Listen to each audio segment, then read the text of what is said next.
प्यारे बच्चों, आज हम सुनने जा रहे हैं एक की दो की। दो बहनें थी। एक का नाम था एक केस वाली और दूसरी का नाम था दोन केस वाली। दोनों बहनें अपने अम्मा और बाबा के साथ एक छोटे से घर में रहती थी। एक केस वाली लड़की का एक ही बाल था, इसलिए सब उसे एक की बुलाते थे। दोन केस वाली बड़ी घमंडी थी, उसके दो बाल थे, इसलिए सब उसे दो की बुलाते थे। अम्मा सोचती थी कि दोकी जैसी सुंदर लड़की तो दुनिया में है ही नहीं, और बाबा उनको सोचने की फुर्सत ही कहाँ, काम में जो उलझे रहते थे। दोकी हमेशा अपनी बहन पर रौब जमाती रहती। एक दिन एक ही घने जंगल में गई। चलते चलते वह घने जंगल के बीच आ पहुंची। चारों तरफ सन्नाटा था। अचानक उसने एक आवाज सुनी, पानी, मुझे प्यास लगी है, कोई पानी पिला दो। एक ही रुकी और उसने चारों तरफ घूमकर देखा, वहां तो कोई नहीं था। फिर उसने देखा सूखी मुरझाई हुई मेहंदी की एक झाड़ी, जिसके पत्ते सरसरा रहे थे। पास में ही पानी की धारा बह रही थी। एकी ने चुल्लू में पानी भरकर एक बार, दो बार, कई बार झाड़ी के ऊपर डाला। मेहंदी की झाड़ी बोली, धन्यवाद एकी, मैं तुम्हारी ये मदद याद रखूंगी। एकी आगे बढ़ गई। फिर अचानक सन्नाटे में उसे एक और आवाज सुनाई दी, मुझे भूख लगी है, कोई मुझे खाना खिला दो। एकी ने देखा कि एक मरियल सी गाय पेड़ से बंधी हुई थी। एकी ने घास फूस इकट्ठी की और गाय को खिला दी। उसके बाद उसने गाय के गले में बंधी रस्सी को खोल दिया। धन्यवाद एकी, तुम्हारी यह मदद हमेशा याद रखूंगी, गाय ने कहा।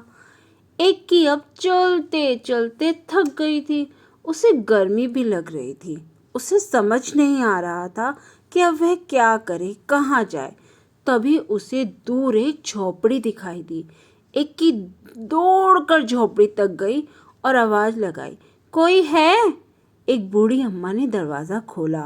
बूढ़ी अम्मा ने कहा, आहा, आ गई मेरी बच्ची, मैं तुम्हारी ही राह देख रही थी, आओ अंदर आ जाओ। एकी हैरान हो गई और चुपचाप झोपड़ी में आ गई। झोपड़ी में आकर उसे बहुत अच्छा लगा। बूढ़ी अम्मा ने कहा, आओ बेटी, तुम्हारे लिए नहाने का पानी तैयार है, पहले अच्छी तरह से तेल लगाओ और उसके बाद नहा लो, फिर हम खाना खाएंगे। एकी ने शर्माते हुए कहा, नहीं नहीं। अम्मा ने पुचकार कर कहा, अरे नहीं क्या, जैसा मैं कहती हूँ वैसा करो। एकी ने बूढ़ी अम्मा की बात मान ली। फिर पता है क्या हुआ?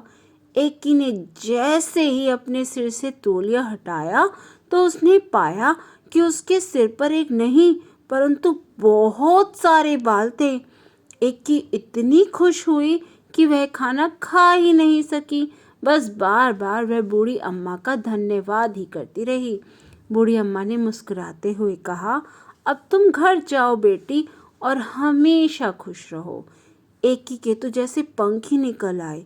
वह सरपट घर की तरफ दौड़ चली। रास्ते में उसे गाय ने मीठा मीठा दूध दिया और झाड़ी ने हाथों पर रचाने के लिए मेहंदी दी। घर पहुंचकर एकी ने सारी कहानी सुनाई।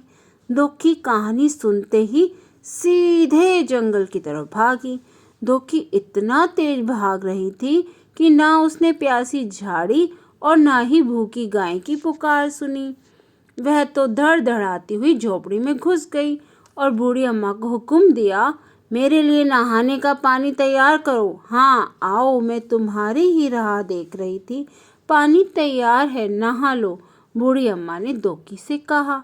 झटपट नहाने के बाद जैसे ही दोकी ने तौलिया सिर से हटाया, उसकी तो चीख निकल गई।